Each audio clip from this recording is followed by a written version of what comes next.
හරි. මේ ප්‍රශ්නෙන් අහන්නේ වාතයේ සිට වීදුරු වලට ආලෝකය ගමන් කිරීමේදී එහි තරංගායාමය සහ සංඛ්‍යාතය වෙනස් වෙන විදිය.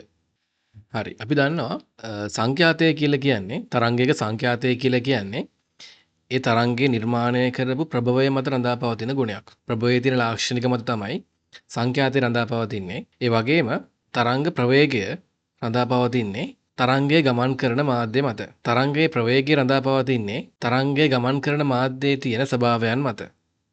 අපි දන්නවා ආලෝකයේ වේගයේ වැඩි මගයක් තියෙන රික්තයක් තුලදී ඊට වඩා යම් ප්‍රමාණයක් අඩු වෙනවා වාතය තුලදී.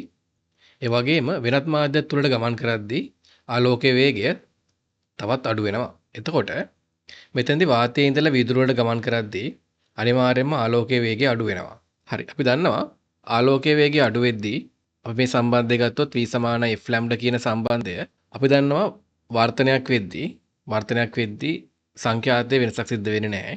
සංඛ්‍යාතයේ නියතයි. එහෙමනම් වාතයේ සිට වීදුරු වලට ගමන් කරද්දී ඒකේ වේගය අඩු වෙනවා. වේගය අඩු වෙද්දී තරංග ආයාමයත් අඩු වෙන්න ඕන. වේගය අඩු වෙනවා තරංග ආයාමයත් අඩු වෙනවා. සංඛ්‍යාතයේ නියතයි. ආලෝක කිරණයක් එක් මාධ්‍යයක ඉඳලා තවත් මාධ්‍යයකට ගමන් කරද්දී වේගය වෙනස් වෙන විදිය, තරංගායම වෙනස් වෙන විදිය, කෝණය වෙනස් වෙන විදිය හොයාගන්න භාවිතා කරන්න පුළුවන් මෙන්න මේ සමීකරණ. එකක් තමයි NV නියතයක් වෙන්න ඕන.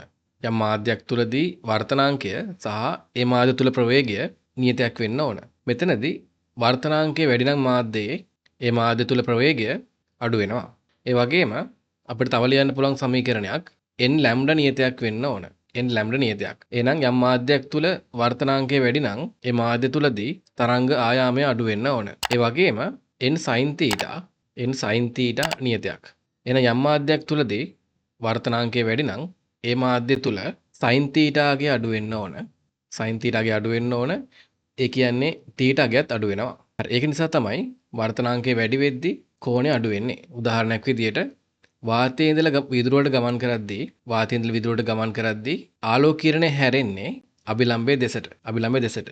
ඒ කියන්නේ මෙතෙන්දී r කියන අගේ අඩුයි ඊට වඩා. ඒකට හේතුව තමයි වාතයට වඩා වීදුරු වල වර්තනාංකය වැඩි.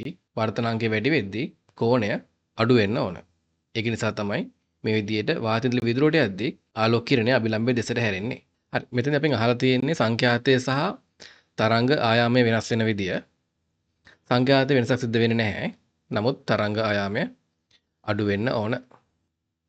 හරි. එහෙනම් නිරෝධී පිළිතුර වෙන්නේ අංක 3.